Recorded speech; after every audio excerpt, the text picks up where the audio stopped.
Okay, let's do a show.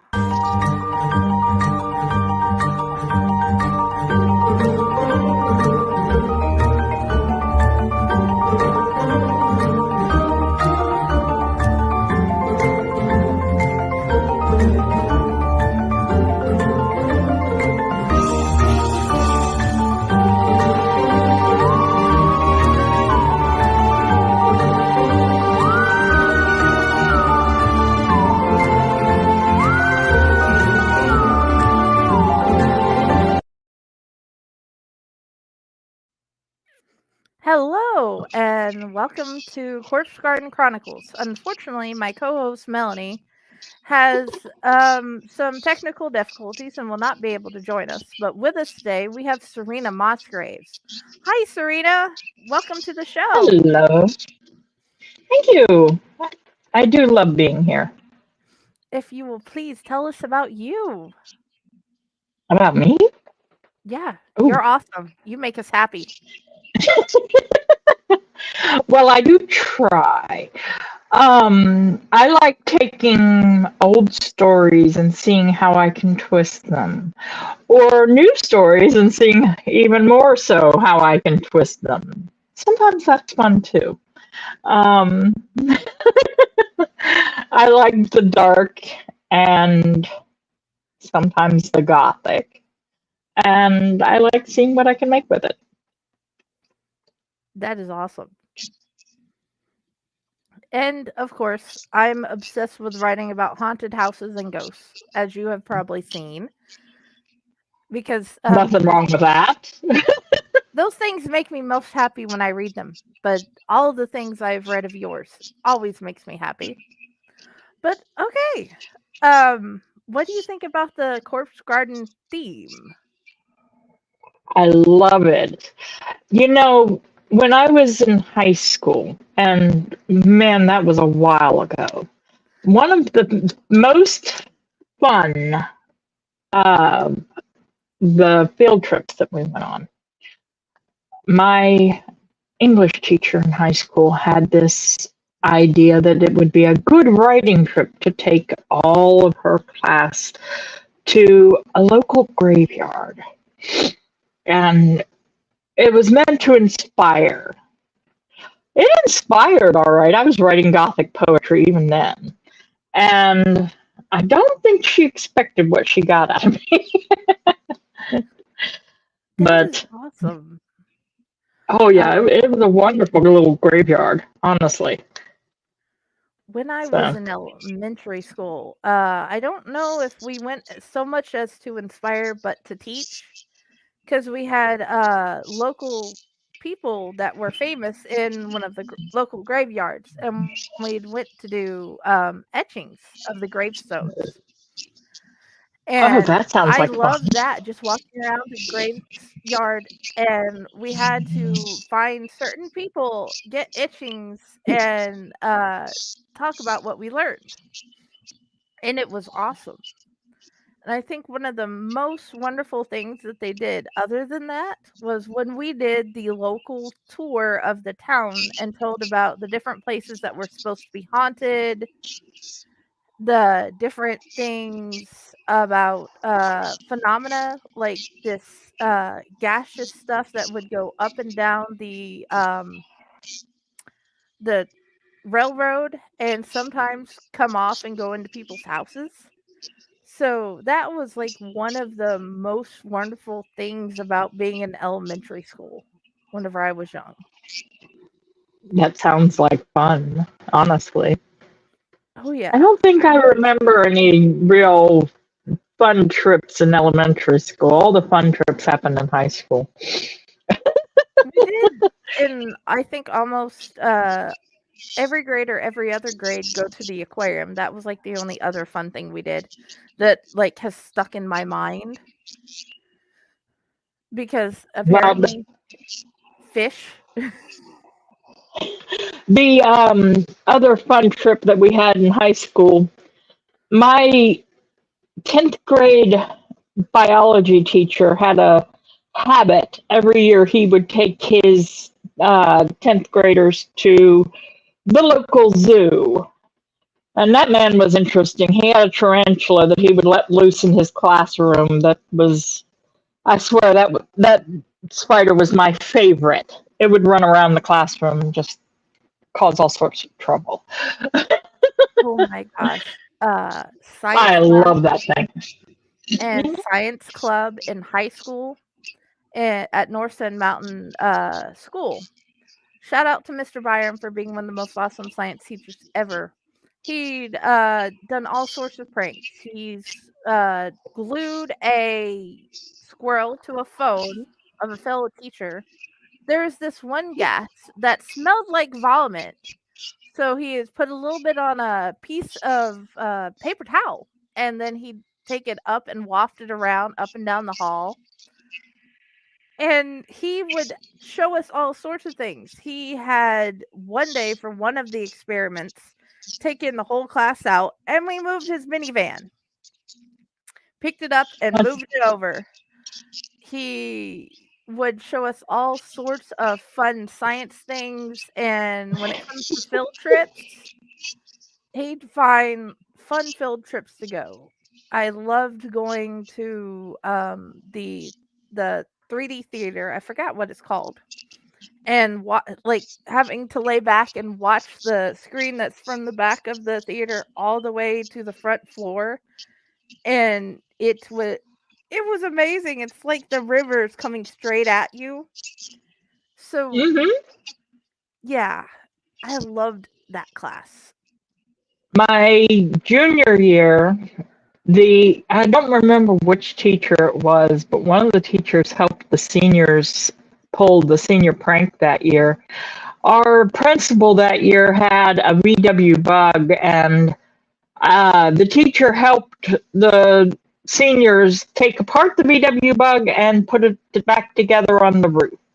So the principal's car was on the roof of the school because, of course, it was. Why not? Senior That is prank. awesome. The senior prank that year was brilliant. That's one of the most epic ways to do a prank. And it's mind-boggling too. My car is on the roof. How did Oh they yeah. not do that? Then my sophomore year, I don't know why, but the oceanography teacher decided to let one of the students in the senior year into the office after hours, and he filled all of the teacher mailboxes up with condoms. Wow. Yeah, that was a trip. The senior pranks at my high school were interesting to say the least. Oh yeah. Dude.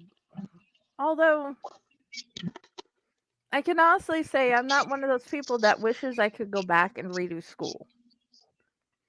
I am one of those I people that's perfectly happy where I am now. I barely made it out of school. I um, barely made it out I of school. I literally skipped school so much that on senior skip day, if I skipped it, I was going to fail. And the principal decided she wasn't going to allow that. So she shows up at my door because I was skipping, of course. She shows up at my door, and I was already late for school. She shows up and knocks on my door, and there I am in my pajamas. And I answer the door, yeah, get dressed, you're coming to school. No, I'm not. I already said I was skipping. And she said, yeah, you are, because you're not skipping school today, because you're not failing. Excuse me?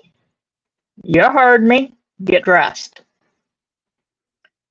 Well, crap. So I got made to go to school on senior skip day. I was happy to graduate. I just wish math was not like the hardest thing ever to get through. It I'm with surprised you. me I got through math class. It really does. Because algebra and calculus, it's like my brain was not comprehending it well. I actually did not ever take calculus. I only passed algebra literally because I blackmailed the teacher. She had a bad habit of flirting with everything that moved. And I threatened to tell on her if I didn't pass. Well, I passed. Problem is, they put me in Algebra 2 the next year, and I didn't know how to do Algebra 1. That was bad. Oh yeah, I ended up having to redo algebra 2 and doing calculus at the same time, and I think that's the only way I passed because the two different teachers trying to teach me how to do it properly. Funny thing is, I actually took a semester of physics in school. I understood the science behind it. I actually did better at the science behind it than half of the students in the class. I couldn't get the math. Yeah, the science is easier. And the teacher was like, "Why do you not understand the math?" Because it's math. I told her. She just was like so mad at me because I couldn't understand the math behind the physics. I understood the science, so I should have been able to understand the math in her opinion. Nope. No, She was mad at me. that I Nope. can understand. I still, to this day, I can understand the science in physics. It makes sense. The math, not so much. That I understand. I could understand. I mean, I was reading in fourth grade, I was reading at a college level. Everything word-based or history-based, I was good with. Everything math-based, somehow I didn't understand it. Yeah. That was me. I could read. I could comprehend. I have trouble with the mathing. And now my 4-year-old is doing better at multiplication tables than I was in like 4th grade. Yeah. And that's parents, I recommend if you have tiny people, number blocks and alpha blocks. As long as you get the idea that it's British-based English, and they're going to start calling the faucets a tap, but they're going to pick it up. It was set up so easy that he picked it up like this, and he's gotten better at his colors and his alphabet. So number blocks and alpha blocks, parents, and Bluey, always Bluey. Only advice I'm giving. Yeah, I'm actually little bit by little bit. My kids were too old by the time Bluey came through, and little bit by little bit, I'm picking up bits from the internet about Bluey, and I'm actually liking it. Oh, I love it so much. I've bought everything that's been put out in the U.S. Well, I was so careful with my daughter when she was little because I did not want to sit her down in front of just anything, if that makes any sense. I let her watch Dora because I liked the way Dora worked. I let her watch Sesame Street because Sesame Street. I did not let her watch Blue's Clues because I felt like Blue's Clues talked down to kids. And things like that. I was very picky about the kids' shows that I put her in front of. I loved Little Einsteins. That one was just, I loved that. We still sing Little Einsteins randomly throughout the day. Just because he will start and I'll just start singing with him. So yeah, we love Little Einsteins too.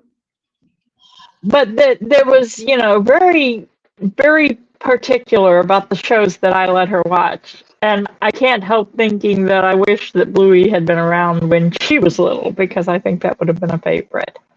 Oh But yeah. yeah, no, there was, like I said, I Blue's Clues. It felt like it talked down to the kids, Oh yeah. and Barney did the same thing. It talked down to the kids, and it's like, why would I want my kid to watch this?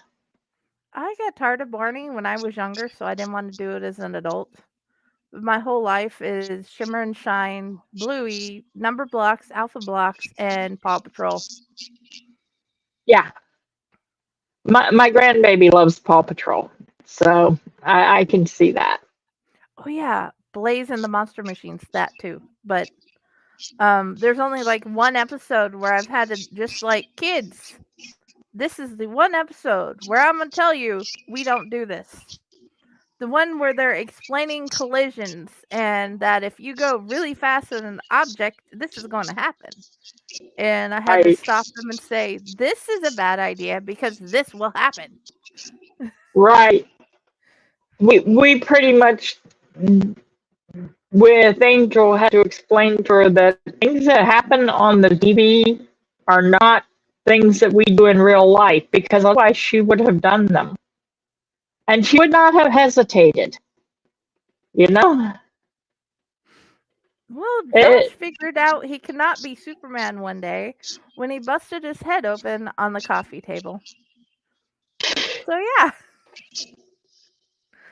yeah, there's just no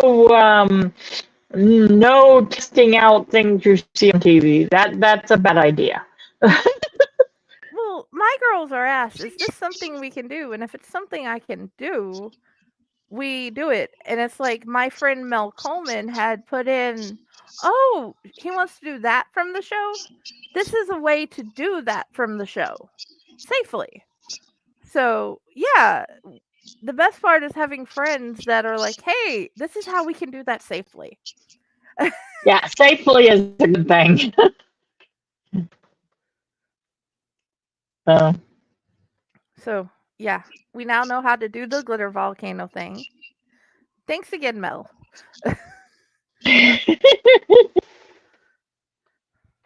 Yes, I have two yeah. awesome Mels. Like Well, I said, it sounded pretty. it was pretty on the show. It was gorgeous and it was sparkly, but it's a show about genies, so therefore it was a literal glitter volcano. So, yeah.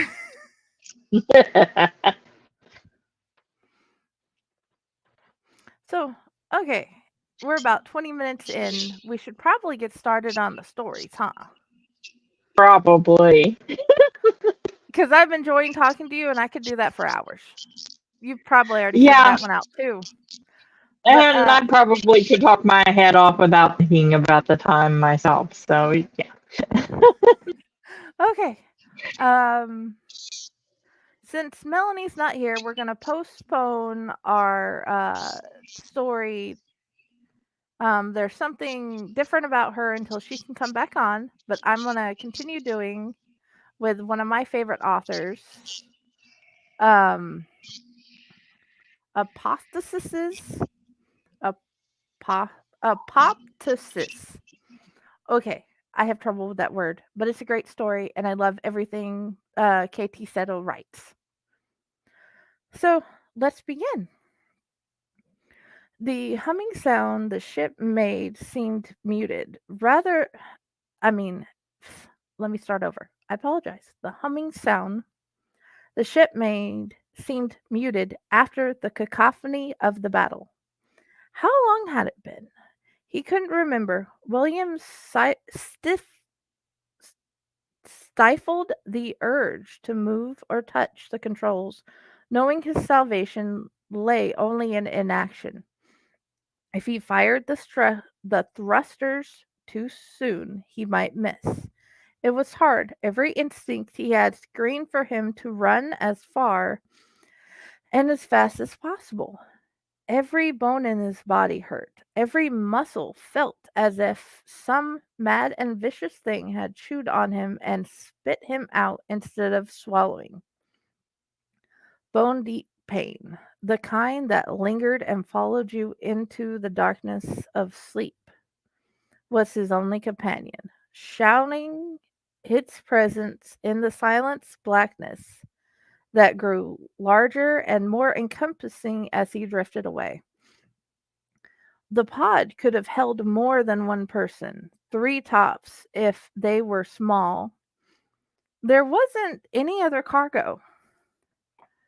It held another it held enough rations for two humans for a month, enough air and water for longer if you stayed calm and immobile. He'd once heard of someone who survived in a pod like this for almost an Earth year. They'd been in suspended animation and their oxygen requirements had been minimal in that state. Hopefully, he wouldn't need to be here long. Hopefully, someone safe found the vessel before he ran out of options. It was comforting to know that he had options unlike those he'd left behind. Though they were few, the reality of having more to look forward to than just death soothed him. A balm for his shattered nerves. He'd been tested beyond the realm of his previous imaginings by the last few days. Yet he'd learned how strong he was, how deep the determination to survive ran through his veins. If he closed his eyes now, he would probably see the faces of those he'd left behind in the ship. Their faces and what he'd done, how he'd changed them, left his mark until nothing remained, nothing human, that is. William looked out the window at the rapidly retreating point of light that had been his home for more than 2 years. The light came from the incineration of the ship's interior fixtures sealed away from the vacuum of space by layers of metal and silicone composites that made up the hull, but to the unaware it would be normal lighting of the freighter. A metal tomb that burned merrily in place because there hadn't been a breach from the outside. No destruction had come from within. His trajectory, providing he caught the solar wind stream he aimed for, would take him a long loop towards Mars and potentially safety.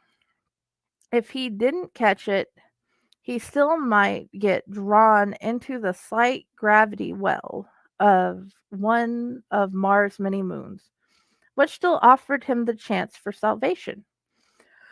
But it would take longer. Options, paths to take, all of them leading away from was into what might be built on the ashes of his former life, a life that ended in pain. The pain was nothing compared to the fear. It was fear that held him immobile more than anything else. Fear that he hadn't left anything behind. Fear that something had clung to him or the pod. That something remained. Something that even now lay in wait for him to let down his guard so it could get in and do to him what it had done to his crew. For the moment, all he could feel was fear, the same suffocating madness that had been his constant companion for the last 4 years. When he'd begun to see the creatures lurking behind their eyes, begun to fear the faint hissing in their throats when they spoke, watching them change, watching the metamorphosis had stolen most of his logic, stifled his ability to think, to reason, trapped. He'd been trapped in the ship with them as they shifted from human to something other, and back again before his eyes. That was the worst part of this, beyond the pain, beyond the terror.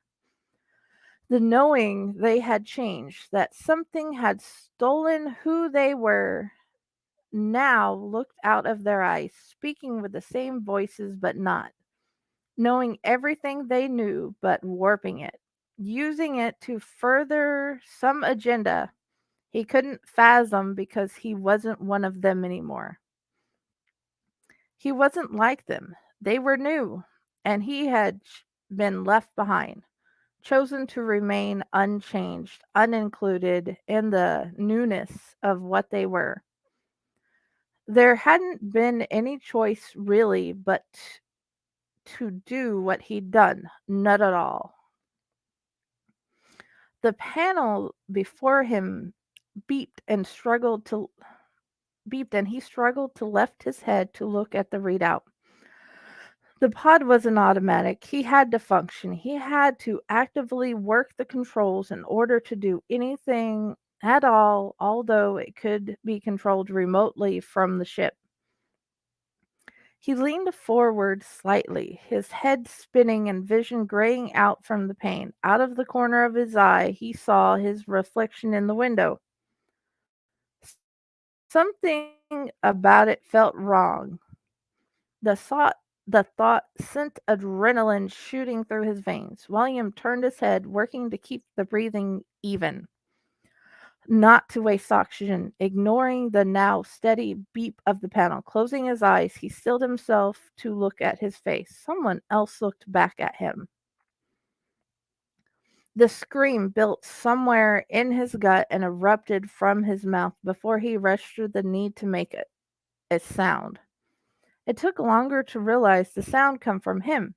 For a moment, the horror of what he saw overwhelmed his senses, and he struggled against the restraints on his chair, not remembering having, having fastened them, but knowing he'd had to have it done. After all, no one had helped him into the pod.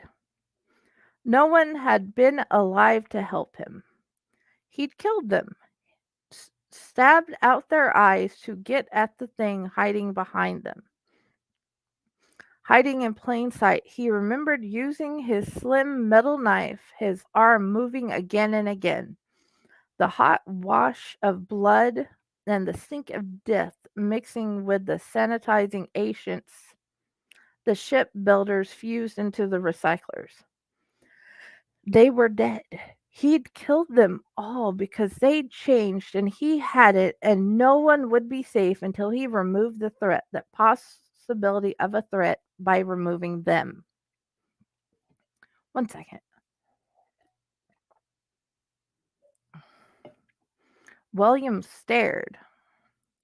The steady beeping of the panel adding a throbbing counterpoint to the wild thudding of his heart, and he struggled to regain his control and figure out what was wrong.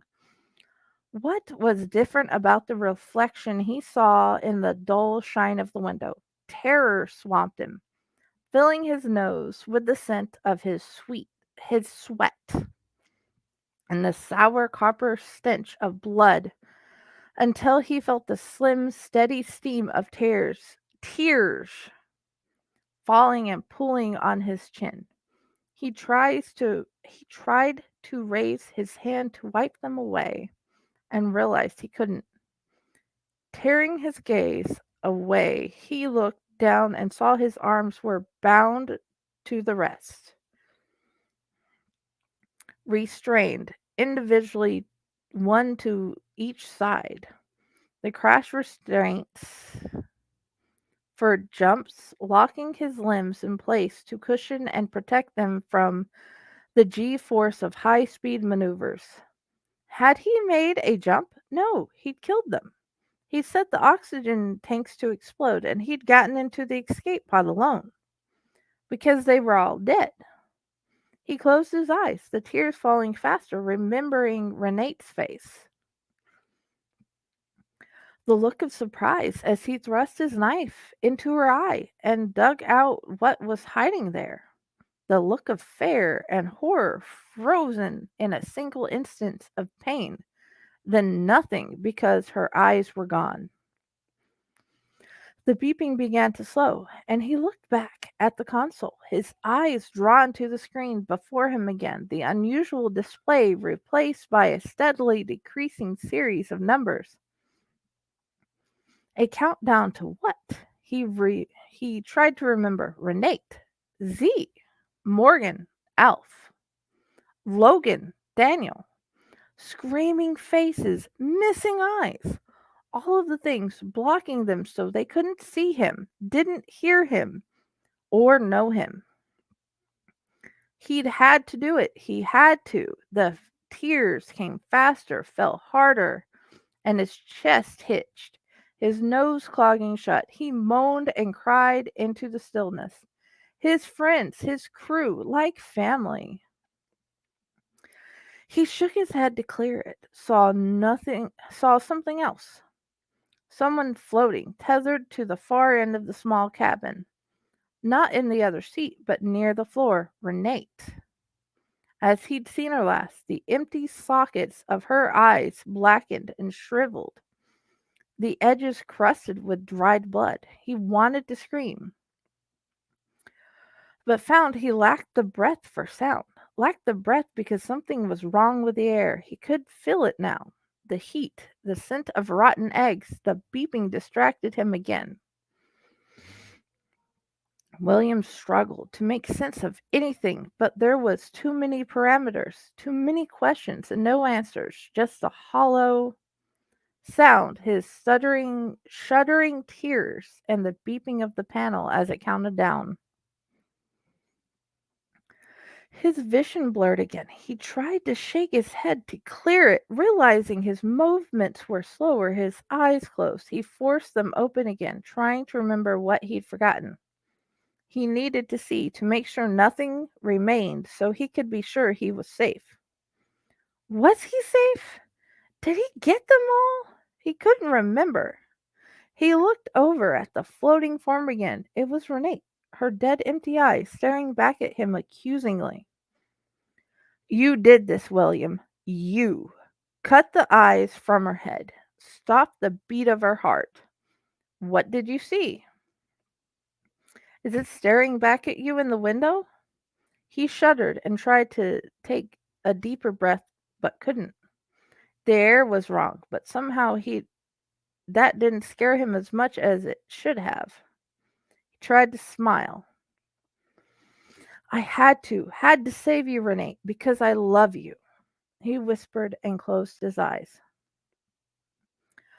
The pod finally floated far enough away they knew they would be safe. Daniel nodded to Z. She ran her fingers slightly over the screen, firing a single missile. She stared after it in silence, like the other occupants of the room, the gravity of the moment too heavy for mere words. The bright flash of the explosion momentarily blinded them, and she blinked several times to clear her vision before standing and walking towards the door. We didn't have a choice, Z. You know there's no hope once they have it. Daniel's voice halted her, and she looked back and nodded. He would have killed us all or given it to us. You did the right thing, made the right choice, Z said, then left. The others trickled out behind her. Daniel stared out the window, looking at the small cloud of debris spreading out in a circle from where the pod once floated. He was captain now. Not the way he'd thought to get the promotion, but William had caught it. There was no cure. The only way to protect them all from so far from home. Only one way to keep them all sane. The brutality of the solution left a sour taste in his mouth. William had been a good man once, a good friend. That was all just a memory now. Memory is what is left when nothing else stays. A stain on the soul, only time washes away. Pain and memory intertwined, drifting away until only a ghost of it remains. Daniel activated the screens for the windows and turned to walk back to the upper deck, shaking off a bit of his melancholy and the need to do his duty. It would be another week before they were all in the clear for sure. No one else had contracted the virus. For now, he would do what he needed to do. He owed it to the rest of them to make do today. Answers would have to wait. He caught his reflection in the shining surface of the metal doors leading to the bridge. Was there something on his face? That was an interesting story. Hold on a second. There it is. What did you think of that the first time you read it? I loved it. Katie's always been a wonderful writer. She definitely has a ability to catch a hold of the story and lead you where you need to go. And a very good habit for description. Oh, yeah. So many things came to mind. Event Horizon, Alien, any virus at all that could mess with the brain. I I have yet to find anything of hers that I have hated. I'm with you on that, honestly. So, you wrote this next one. You did. And it is beautiful and fun and fits the month well. Please. I titled it Apocalyptic Fruits. The world went to hell, and the human race damn near went with it. It's been about a year since the latest incident. A year of nothing even resembling normalcy. Death follows me across a broken and hollowed out land. We pause here. I start at the beginning, with introductions. I can give you the bull about being a pale rider. It really is too cliche, even if it feels true. I am the one who ended the world. My arrogance for is why the majority of the humans hide now. I was so sure of what I was doing. I thought being God was worth it. Now, I'm not so sure. My name, if it really matters, was Tracy Campbell. I was a scientist in one of the various labs for the CDC. Our job was to find out the cause of disease, to prevent the so-called super flu from being created. Or at least that is what the world was told. We mostly tried to stop the disease coming in the air from the tear between the worlds. I decided to take it one step further. Sounds silly. I was researching the idea that disease was only effective on humans. Other races had been spotted, vaguely. I thought if I could bring one of them through, just a little bit, I could get some blood and find the cure to the incurable. The original incident was before my time. The nuclear bombs dropped across the world during the World Wars had torn what was believed to be several holes into other realms, just none as wide and as open as the one I did. Other realms could be seen through the rifts, and it brought a greater amount of disease whenever the opening was spotted. They moved, you see, appearing stronger in some places than others. The determination was made that the air quality on the other side was hazardous. That was really the only thing about the other side that we could determine.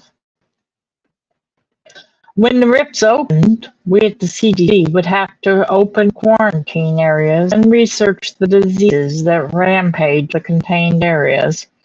So I often got to see the thin veil of smoke that kept our world from bleeding into darkness on the other side. I watched as large demonic shape passed by what seemed like a smoke-filled doorway into insanity. Nothing ever came through the smoke until I broke the veil. The heat also spiked where the breaks opened. After a time, we started to call the rifts portals to hell. I let my ambitions make my choices. The government was looking for ways to fix the atmosphere, even if it was a political mess. There were projects that had been testing to see if there were projects that had been testing to see if since nuclear fission had caused the rifts, could nuclear fusion close them. There was also testing on laser and cold weapons in hopes that one of them making the rifts shrink in size. Not one of them was having the desired result. Back then, I was a ravenous reader. Though since the latest incident, reading is nearly impossible. Books are so much antiquities of a bygone era. I used to read anything of interest. I would spend my spare time when I was not working, nearly devouring and all things I could find. The openings were something that had held my attentions from early on. As part of why I pursued a career in the CDC, I wanted to be close to them. The only ones allowed near the rift were the scientists, so I convinced everyone that I was a scientist. I was a child, looking for someone to tell me I had done a good job. Though I did the schooling and such to hold the title, I sped through the school with the speed of a fool. There were several sorts of creatures who came through when the breaks fully opened. There were the large demons and the small methods. There were also other sorts. My original theory was made without any true idea of what was on the other side. I had since found that some of the creatures had antibodies that could help us, those humans who are left. The larger demons decided immediately that humans were food, so any who were unable to get underground were quickly devoured. The demons are too large for the majority of the underground tunnels.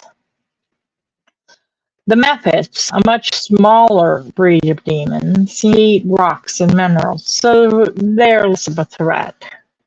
Considering they're small enough to sneak into human encampments, this was a major relief. The Mephits also kept some of the other creatures from invading. Many of the remaining human settlements keep them as pets, early alarm systems, if you will. The Mephits' wail could wake dead, and when the larger demons got within a mile radius, they would wail. As long as I don't display my credentials, I'm welcome in any camp. My actions are not known, and that is likely why I still live. The CDC is still held to blame, though. I may not be known, but the fact that it was one of us is known.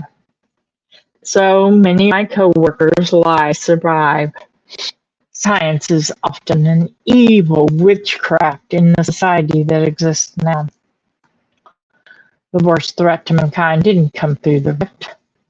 The worst threat is always, as it has been, ourselves. It has taken me most of the apocalypse to figure that out. There are now gangs that travel overland. If you escape the demons, which are visible for miles, you still have to avoid gangs. They take whatever they want, and either rape or kill any that they catch.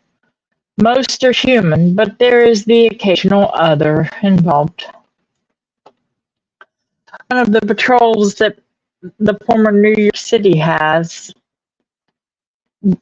One that patrols the former New York City has what is termed an orc with them. Large tusks and a porcine face, large muscular frame. There are a few new races that will help you if you find yourself alone on the surface, but most will gladly assist in harming you if you're caught above. I traveled to help save those I endangered. I have learned the hard way how to fight. I have learned when to hide. I have a pet method I call Blame, who eats fire. I have an orc friend who taught me how to kick ass. He's nothing like the others of his kind who came through the breach. Tiket is his name. He taught me how to handle a club and some hand-to-hand combat. He's soft-spoken and often thinks before he speaks. He has never been welcome among the humans. Fear of the unknown has always been the strongest of humanity's flaws. I will occasionally go in and gather supplies for us, and I return them in our somewhat nomadic ways. I am still human, but I find that with each passing day I feel less so. Humanity is corrupt and waves their flaws about like a flag, and I feel like I'm to blame for their fall. Whether it is true or not, it is how I see things. I think that I know how to close the rifts. I've spent every waking moment I could spare researching the rifts. That's why I'm writing this. If I fail, I want those who come after me to know what I tried. I want to tell myself that I am honestly a real scientist, finally. Sealing the breach will not stop the creatures who are already on this side. It will only stop more from entering our world. Only the one fissure actually opened, although 5 are now visible at any given time. So if we can close the only open one, maybe we can keep the others closed the same way. The air around the rift has several elements in it that are not found in our normal atmosphere. I've done a chemical cocktail up. List of ingredients will be attached separately. It should react with the otherworldly atmosphere. It may be a suicide attempt to set this off. Seems only fair. I screwed everything up. So, if I can fix it, well, I gotta try. I gathered both the supplies for the cocktail and safety gear so that I might survive. We will have to see. Closing the rift will mean learning to deal with those who are already on this side, including the humans. I believe if the break is sealed, we can kill the large demons to make the world safer again. Then things will settle into a semblance of normal, even if normal no longer looks like we expect it to. Our innocence was lost when the rift in the sky first opened. We were no longer alone in the world, much less in the universe. My actions merely stopped questions of what was on the other side. So I had hopes that my actions this time would help the world find a semblance of balance. From here on, I will leave the tale in the hands of a dear friend. If I return to finish it, I will. If not, then it will be released as my apology to a world I helped to build. May I eventually be forgiven. The demons surrounded the gate, each standing well over the size of a 3-story building. For a time I watched, unsure of what they were doing. There's 6 of them surrounding the hole into nowhere. Every so often, one would try to step back through, and the others would attack the one making the attempt. This is when I paid more attention to the one that kept making the attempt. Bleeding from several scratches, covered in bites, it was weakly standing. None of the others seemed to be trying for the rift. Its eyes were roaming wildly across each of them as though trying to find a way out. I never honestly thought I would feel pity for one of the big ones. Still, in that moment, it seemed like killing it would be merciful. Dead demons could provide no information, though. Tichet pointed at a steel building on the other side of the rift. If you had a distraction, his scratchy whisper, barely audible, you could get the injured one in now, maybe even find answers.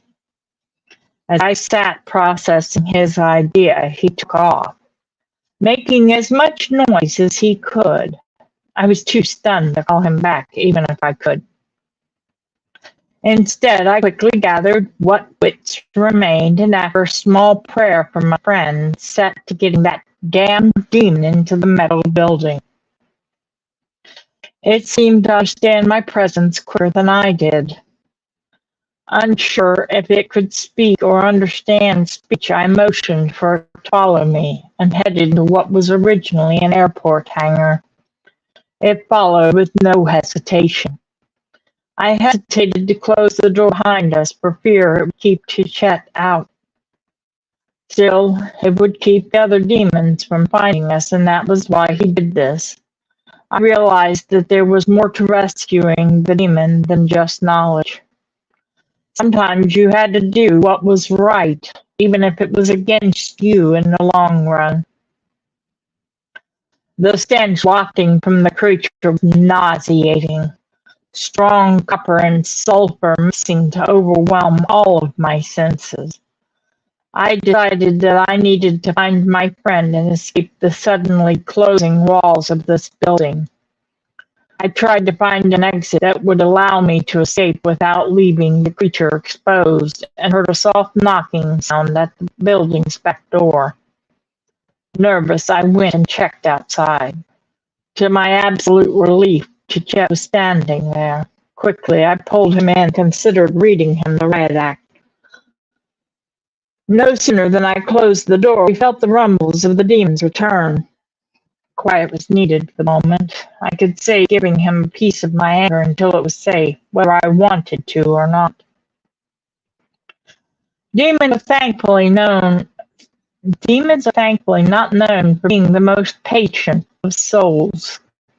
We were only waiting maybe 5 minutes, if that, before we heard them stomping off. Tichet waited for a few minutes more, just in case. Demons have been seen to have exceptional hearing, although very little intelligence to go with that hearing. Once we were sure they were gone, he raised his hand and motioned that we still had one to deal with. Though I knew he was right, it bothered me. His recklessness, though typical of his species, upset me. A human failing, for sure. Orcs are strong-willed and reckless. Often they are also physically stronger than most humans. Most do not have a concept of fear. Tichet is rare of his kind. He has a strong sense of honor and compassion. I watched as he was starting to minister to the wounded demon, and suddenly I couldn't breathe. The sound of my own heart was deafening me. I couldn't look away, though I desperately wanted to be anywhere else at that moment. Since the schism opened, racism took on a new meaning. There were dozens of new races all fighting to survive. Choosing to dislike someone for the color of their skin was even more idiotic now that humans were an endangered species. Almost all of the other races chose to keep to themselves. Elves are tall, slender creatures that look down their noses at everyone else. Gnomes are quick-witted small people who seem to be able to handle tools like an extension of themselves. Orcs were one of the few that didn't seem to care. For me, though, it wasn't about humans and orcs. This was my best friend, my only friend, and I damn near lost him because he's reckless. It took me a moment to cause the noise in my heart. When I did, I was amazed at what I was hearing. Tichet and the demon were conversing. I didn't even know the demons could talk. I listened silently as the horrific story unfolded. According to the demon, the rift only stayed open because of a spell that was still active on the other side. The demons had sorcerers that continued to recast spells every so often. This world was rich in resources and food that had long ago dried up on the other side. The demon spoke of feeling guilty. His guttural voice grew even huskier as he spoke of his home, of all that he was missing from that side. I started to wonder if I had hit my head when the demon said that he was trying to leave, but was prevented because the others were afraid. Afraid that if the rift closed, the air here would clear. Toxins in the air were what kept the demons healthy. This broke through my haze. I rushed up and blurted out the question, suddenly burning in my weary mind. What do you mean, toxins? What is it that is coming through the opening? And if the rift closed, would the air clear? Both the demon and Chet had forgotten that I was there, obviously. The demon recovered quicker than Chet did. The toxins are particles of the air in our home. We may be able to survive without it. I just don't want to find out. Neither do my brethren. The air here would likely return to normal. I'm not sure. There really is only one way to find out. I need to go through and close the door on my side.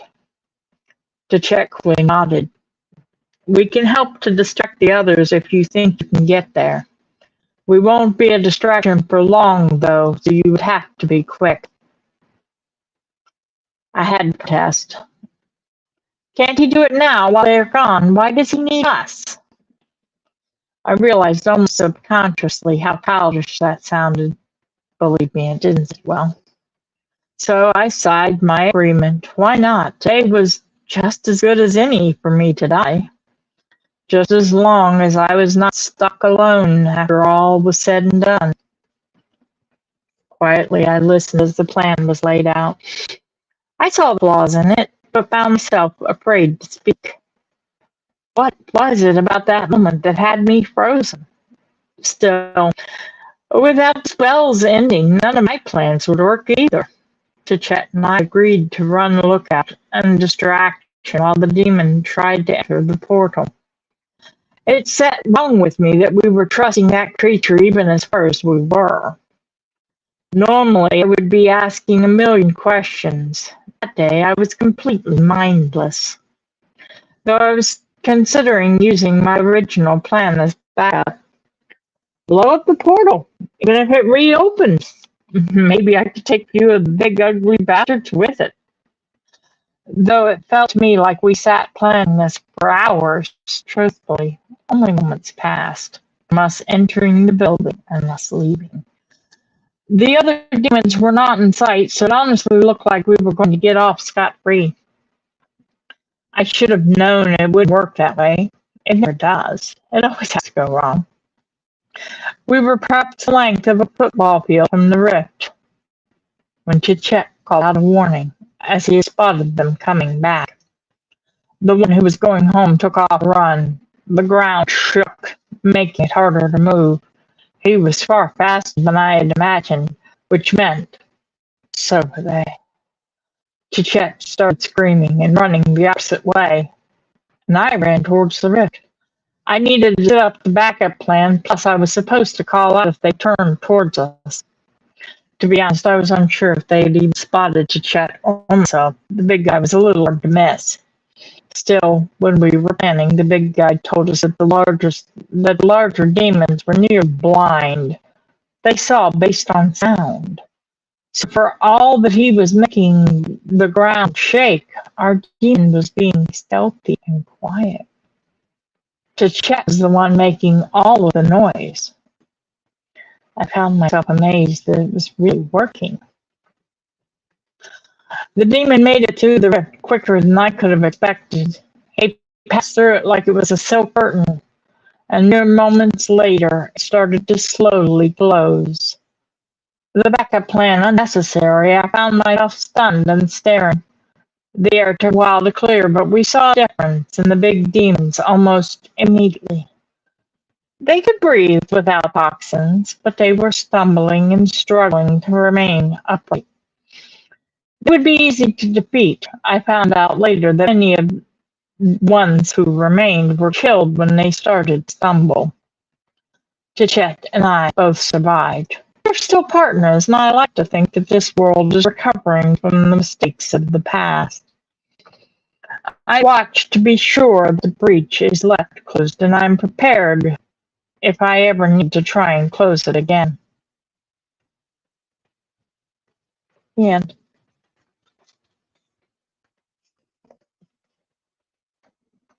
Okay, now I think I'm unmuted. That is fun.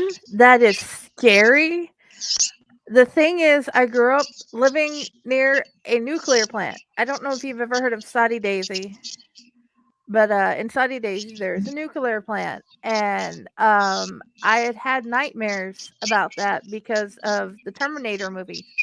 You know that scene at the beginning where she watches everybody blow off in dust in the wind? Thing is, Yeah. I was in my backyard and my grandmother, mom, and sister would do that. So I can picture nuclear anything doing just about anything thanks to my nightmares. And then all of the creatures that came through, the dwarfs sound most fun. I want to learn from dwarfs. They all seem fun to me, honestly. Oh, they all seem fun. It's just I want to get better at what I'm doing here. And you're helping you and Patty and all the other authors are helping me with all of that, but also getting better at fixing things. That sounds great.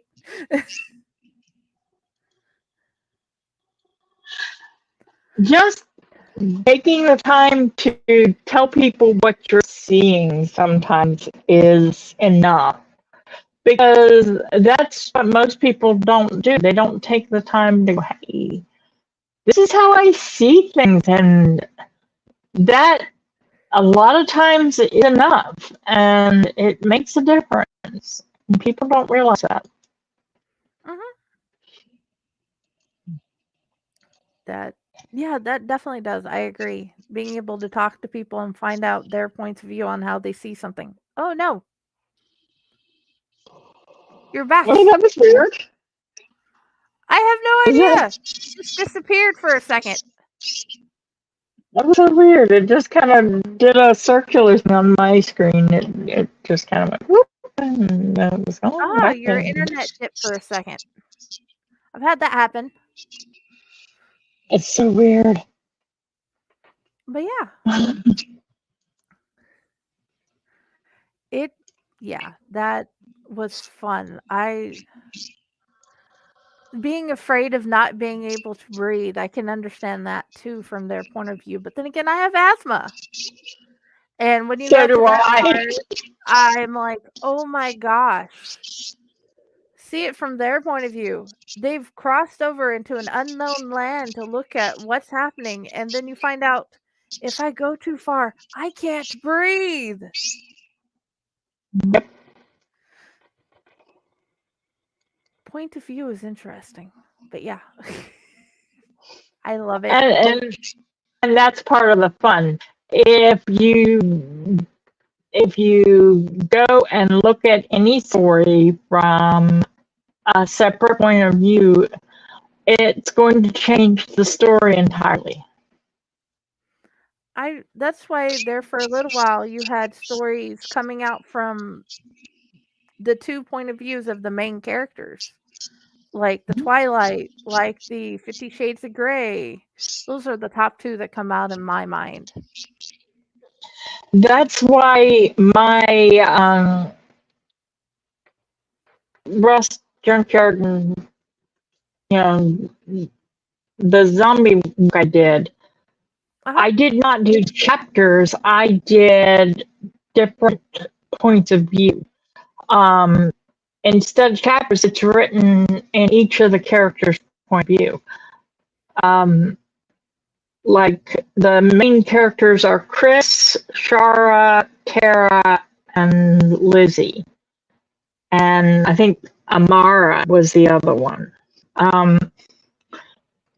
Chris is the dad, and Tara is his sister, and Amara is the mom. And I think Lizzie's his sister as well. And then Shara is his daughter. And the whole story, the zombie apocalypse happens, and I might get a couple of the characters mixed up because my brain is not with me right now, but zombie apocalypse happens, and they're trying to figure out what's going on, and Chris is trying to protect family. And Chris is ex-Marine. And Lizzie's a scientist. And Tara's I think she was an ex-SEAL, if I remember the character right. And current cop in town. Yeah.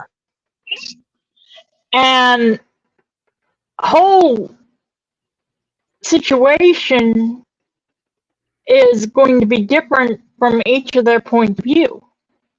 So instead of trying to tell the story all from Chris's point of view, I hold it from I took a slice of it from Chris's point of view, and then I took a slice of it from Tara's, and a slice of it from Amara, and I made it where each of them, their slices went together, and sometimes they overlapped.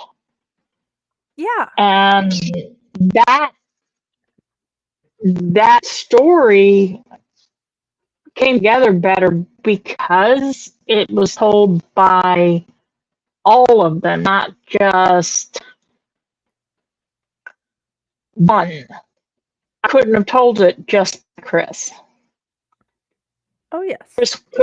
Chris could not have told that story by himself.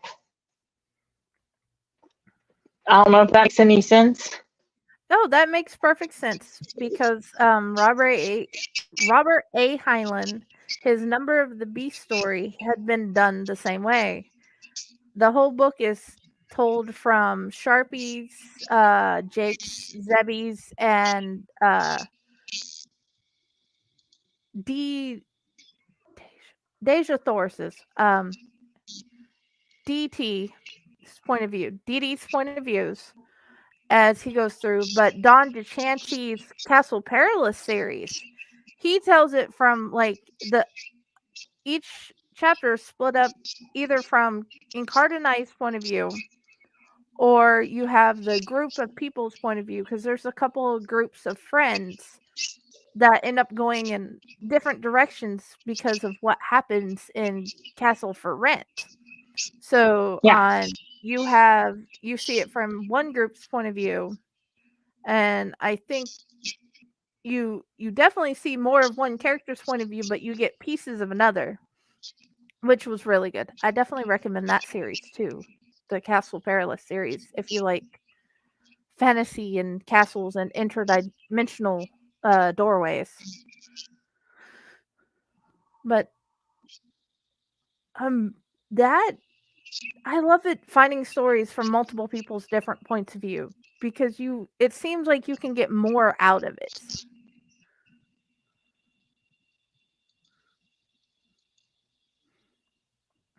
What is your favorite horror story?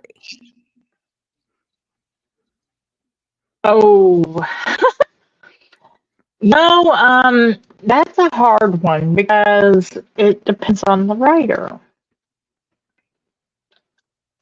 Do you have a few that pop up in mind? Yes. Like, if you were to ask me what my favorite by Raz is, I am a big fan of his story that is in the Fae Playground book, the Fairy Playground, The Boy in the Is that Closet. Oh, yeah. Love that one. Um, but like, if you were to say one, my favorite from like Stephen King, Salem's Lot. That one scared the hell out of me. Oh, And we love Salem's that Lot. one, I love it. And the odd thing about that is they've never been able to put that one to film as good as the story is in the book. No, it's not. I agree. I've seen them do wonders with some of his work, but that particular one they've not been able to get anywhere close at all. Um, Josh's Horcrux is Salem's Lot. He had been in a car accident and bled all over his mom's copy. So she just gave it to him, and it's on a shelf in the living room, and we just call it his Horcrux. that's actually pretty cool. I would say that is an awesome Horcrux to have. I mean, seriously.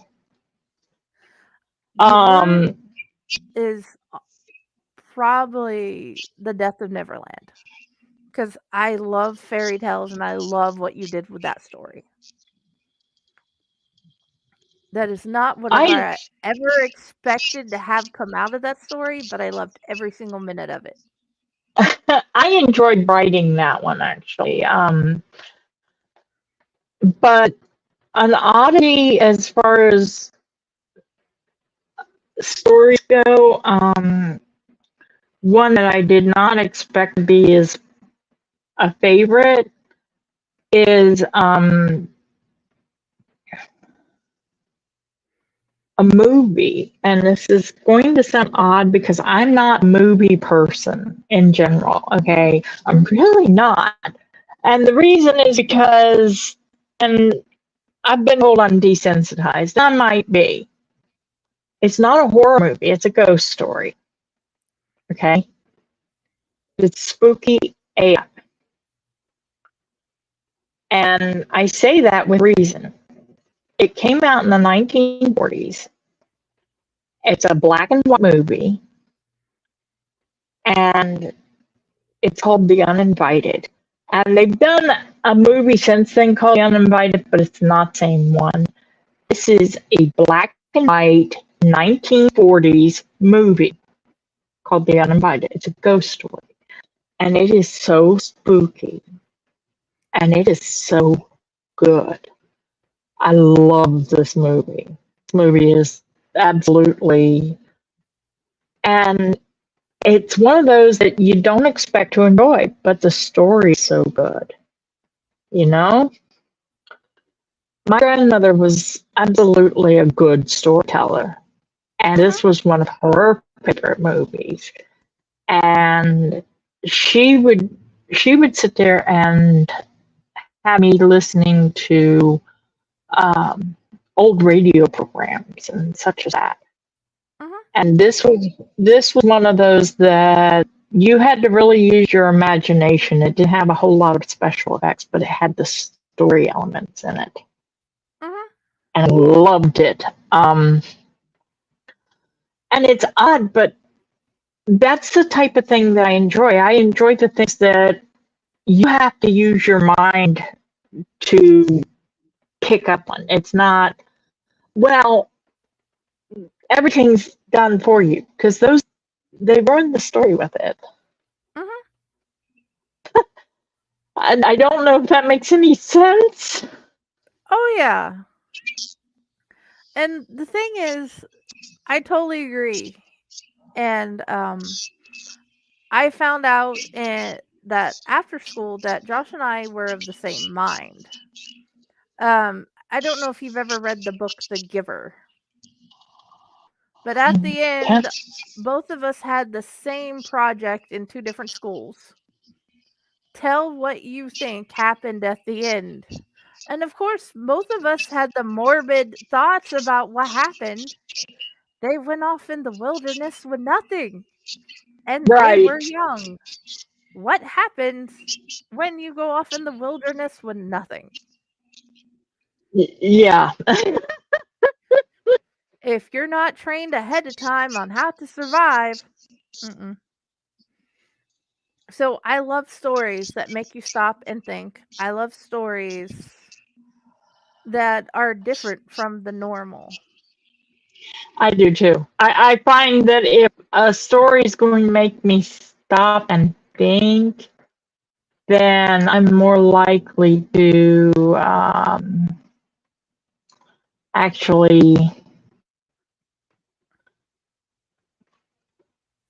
um,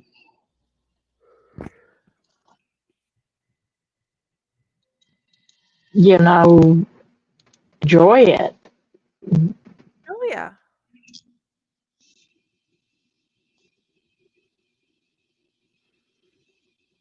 Okay.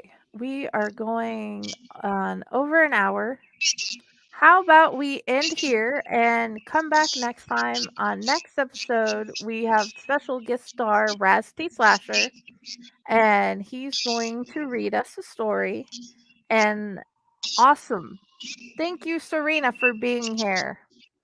Please tell us where to find you, and also you can look in wherever we hide the descriptions above and below. Um, well, I'm most everywhere at uh, Serenity Fall. Like if you go to Twitter or Facebook or whatever, Serenity Fall, that's me. Um, and I'm pretty sure that the Fae Corps has a reading list for me. Oh, I think it's Serena Mossgraves. I don't know for sure. It's probably down in the description. It's somewhere over there. I know there are books. I have found them there on the website. Yeah. I I leave all that up to Patty. She's better at that than I. You know how that goes. So, Oh yeah.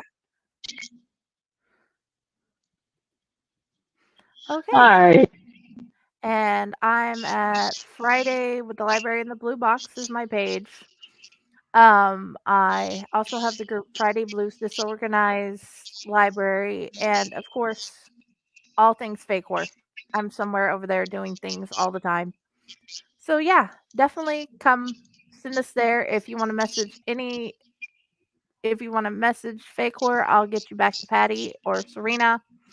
Either way, thank you for being here, and I hope you guys have a wonderful night. Bye. Thanks for having me. Bye.